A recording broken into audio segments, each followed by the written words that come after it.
So hello everyone, good morning. তো সকাল সকাল আজকে ওমকে আনতে চলে এসেছি। তো আজকে ডের ব্লগটা বলতে পারো অনেক দিনেরই। তো কদিন ধরে ভিডিওগুলো একদমই এডিট করা হচ্ছিল না। তা যাই হোক, এখন দেখো ওমকে স্কুল দিয়ে নিয়ে সোজা বাড়ি যাচ্ছি।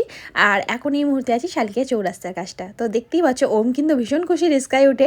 তো সেটাই তোমাদের একটু শেয়ার করছিলাম। আর এই দেখো ডান দিকে কত ফুল গাছ বিক্রি হচ্ছে, এখানটা কতটা ভিড় হয়ে আছে। এখানে কিন্তু এরকমই হয় আর বেশ ভালো লাগে। আর আমি একবার নিয়ে গিয়ে বসিয়েছিলাম, বাট যত্নর অভাবে না একটাও রাখতে পারিনি। তো সেই দুঃখ কষ্টে আর আমি গাছ নিয়ে যাই না। যাই হোক, এখানে ওম এখন নাচতে নাচতে বাড়ি যাচ্ছে। তো তারপরে আমরা দেখো রেডি সেটি হয়ে এখন কটা বাজে তোমরা একটু গেস করো। তো একটু পরে তোমাদের টাইমটা দেখাচ্ছি। আমরা যাচ্ছি পুষ্পা 2 মুভি দেখতে। তো বুঝতেই পারছো তাহলে কতদিন আগেকার ব্লগটা। তো দেখো আমার আজকের লুকটা এই। আর নানা করে আজকে আমাদের শো টাইম ছিল রাতের 11টা দিয়ে, বাট আমরা অনেকটা আগেই চলে গেছিলাম একটুখানি ফটো তোলার জন্য। আর 11টা দিয়ে শোটা শুরু হওয়ার কথা, 11:15 নাগাদ করে বইটা শুরু হয়েছে বলতে পারো। তো যাই হোক, ভীষণ পরিমাণ ঠান্ডা ছিল আর ওমকে এখানে নিয়ে গেছিলাম। তো এখন আমরা ঢুকে যাচ্ছি। দেখো পুরো মানে এই যা হলো ফুড কোর্টটা পুরো ফাঁকা। বাট এইখানে পুষ্পা 2 দেখার জন্য দেখো হলের সামনেটা প্রচণ্ড এখানে ভিড় কিন্তু।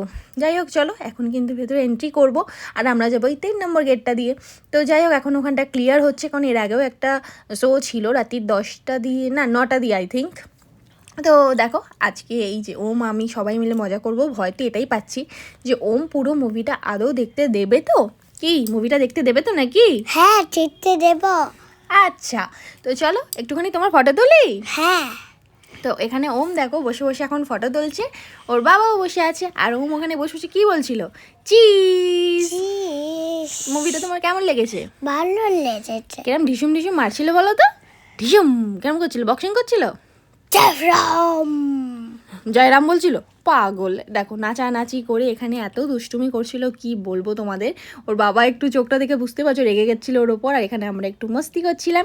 তো তারপর চলো ফাইনালি আমরা হলে ঢোকার চান্স পেলাম অ্যাট লাস্ট। আর তারপরে হলের মধ্যে এসে দেখো দেখছি এখনও তো কিছুই হয়নি। তো অনেকটা সময় কিন্তু আমাদের বসে বসে এমনি কেটে গেল। তোমার কেমন লাগলো মুভিটা দেখে? ভালো আর যাবে এখানে? আর যাবে? তুমি যা দুষ্টুমি করেছো তোমাকে আর আমি নিয়ে যাব না। মুখে হ্যাঁ না বলো। হ্যাঁ হ্যাঁ যাবে? আচ্ছা, তো চলো এখন ঘড়িতে টাইমটা তোমাদের দেখাই। দেখো রাত্রির 11:11, এখনও মুভিটা শুরু হয়নি। আর 11টা দিয়ে শো টাইম ছিল কিন্তু। তো যাই হোক, ফাইনালি কিন্তু আমাদের পুষ্পা 2 উড়ে উড়ে চলে এসেছে। চলো ওরাটা তোমাদের একটু দেখাই। এটা কিরম করছিল? ও বাবা রে। দাও। তো যাই হোক, মুভিটা কিন্তু বেশ ভালো লেগেছে। আর এখানে দেখতেই পাচ্ছ মারপিট দাঙ্গাদাঙ্গি। এটা ফার্স্ট টাইম মুভি দেখতে গেছি তা কিন্তু একেবারেই নয়। এর আগেও ওমকে নিয়ে একটা মুভি দেখতে গেছিলাম, বাট প্রচণ্ড দুষ্টুমি করে। যাই বলো, মানে এই বাচ্চা কাচ্চা নিয়ে মুভি দেখতে যাওয়াটা প্রচণ্ড টাফের। বাট ওকে নিয়ে গেছিলাম, বাট ও কিন্তু মজাও করেছে। মানে যখন অ্যাকশন হচ্ছিল না, একদম হাঁ করে সিনেমা হল ঢুকে যায়। তারপর ওই আর কি টয়লেট পেয়ে গেল, ব্যাস মুভিতে যেই পুষ্পা 2 এর গানটা শুরু হলো ওনাকে নিয়ে আসতে হলো এখন টয়লেটে। সেখানে একটু ভিডিও করছিলাম। তো করার পর চলো এবার আমরা আবার এন্ট্রি নেবো। তারপরে কিন্তু হাফ টাইমের পর ওমের বাইরে না পপকর্ন খাবে। তো যাই হোক, হাফ টাইমে বর্মশে এখন গেছে পপকর্ন আনতে। আর ওম আমি এখানে ওয়েট করছি। আর ওম বলছে পাপা কখন আসবে? পাপা কখন আসবে? কেন, তুমি কি খাবে? পপকর্ন। তো ওমের গলাটা একটু বসে গেছে, তো আমি আজকে এডিট করছি বুঝতেই পারছো। তো যাই হোক চলো, আর এখন হাফ টাইম কটায় হয়েছে চলো সেটাও তোমাদের দেখাই। দেখছো বদমাইশি দেখাতে দিচ্ছে না। 1 বাজে, মানে আমরা বাড়ি গেছি ওই 2:30টার সময় মুভি শেষ হয়েছে বলতে পারো। কত রাত্রিরে বাড়ি গেছি।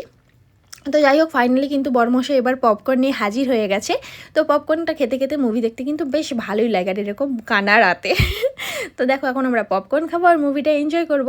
আর তারপর তোমাদের অবশ্যই জানিও ব্লগগুলো কেমন লাগছে। আর আমার কিন্তু তোমাদের সঙ্গে ব্লগ শেয়ার করতে বেশ ভালো লাগে, বাট কী বলো তো, একটু এডিটিংয়ের অভাবে রেগুলার ব্লগগুলো ছাড়তে পারি না। বাট আমি আজকের পর থেকে চেষ্টা করবো রেগুলার তোমাদের ব্লগ দেওয়ার। তো ফাইনালি কিন্তু এখানে একটুখানি মানে লাস্ট সিন চলছে বলতে পারো। তারপর আমরা এখান থেকে বেরিয়ে যাব। আর দেখো চতুর্দিকটা ফাঁকা। আর ওম কিন্তু এই মুহূর্তে ঘুমিয়ে কাদা, মানে 1:11-12 অবধি মতন জেগেছিল। তারপর যেই 1:30 নাগাদ হয় ওম কিন্তু একদমই ঘুমিয়ে পড়ে। তো চলো আজকের মতো গুড নাইট, টাটা। আবার আসছে নেক্সট কোনো ব্লগে।